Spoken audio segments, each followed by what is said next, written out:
Shalom saudara yang terkasih di dalam Tuhan. Kita bersyukur kepada Tuhan. Hari ini kita boleh kembali merenungkan firman Tuhan.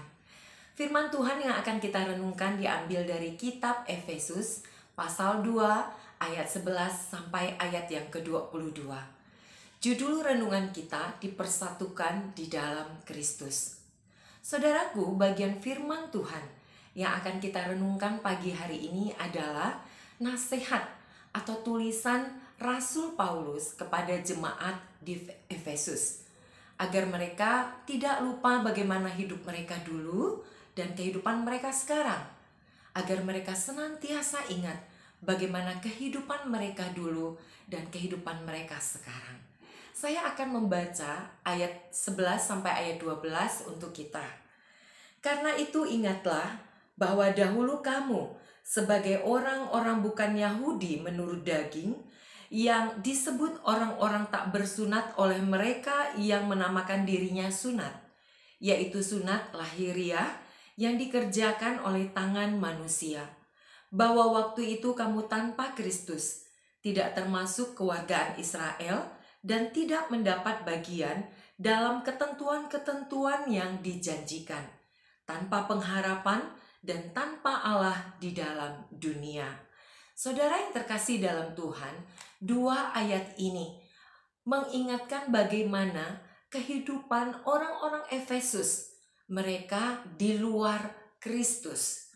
Dikatakan orang yang hidup di luar Kristus itu tidak termasuk kewargaan Israel, tidak mendapat bagian dalam ketentuan-ketentuan yang dijanjikan, dan mereka hidup tanpa harapan, tanpa Allah di dalam dunia. Bagian ini saudara ingin memberitahukan betapa kehidupan orang-orang di luar Kristus adalah kehidupan yang sia-sia, kehidupan yang tanpa harapan, kehidupan yang tanpa persekutuan di dalam anak-anak Tuhan. Sama juga dengan kehidupan kita manusia di zaman sekarang ini saudara. Orang-orang yang hidup di luar Kristus adalah orang yang hidupnya penuh kesia-siaan. Mereka tanpa pengharapan saudara. Tidak ada kekuatan, tidak ada penolong, tidak ada jaminan keselamatan tanpa Allah.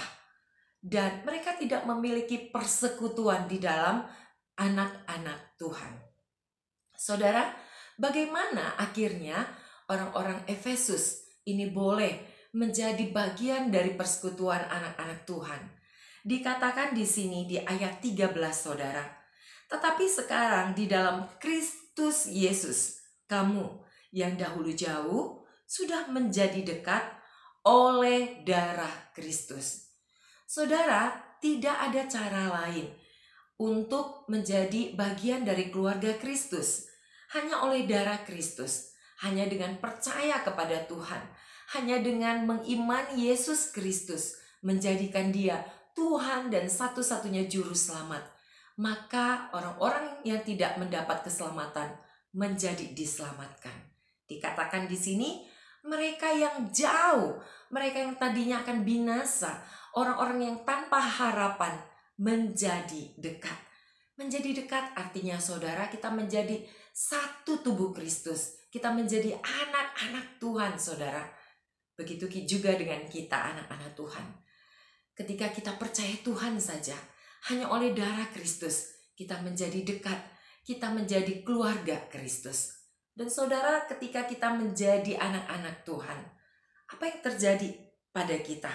Di dalam ayat 22 dituliskan, di dalam Dia kamu juga turut dibangunkan menjadi tempat kediaman Allah di dalam Roh. Saudara, ketika kita diselamatkan, ketika kita menjadi anak-anak Tuhan, bukan saja kita menjadi satu keluarga dengan orang-orang percaya, tetapi Kristus, Allah, diam di dalam kita. Kita diam di dalam Allah. Kita menjadi milik Allah. Allah diam di dalam kita, di dalam Roh Kudus, saudara. Dan inilah yang menjadi kekuatan kita. Roh Kudus yang menguatkan, menghibur, menopang, meneguhkan kita untuk tetap di dalam Tuhan. Saudara, inilah bahagianya orang-orang yang dipersatukan di dalam Kristus.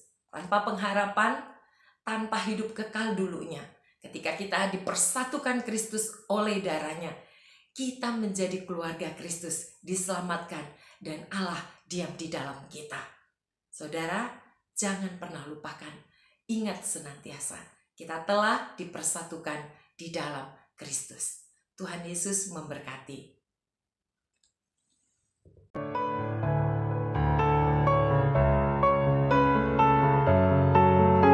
Saudara yang terkasih, Shalom. Hari ini kita akan kembali merenungkan bagian firman Tuhan dari Efesus pasal 1 ayat 15 sampai 23. Tapi saya akan bacakan hanya sampai ayat yang ke-19 saja. Karena itu, setelah aku mendengar tentang imanmu dalam Tuhan Yesus dan tentang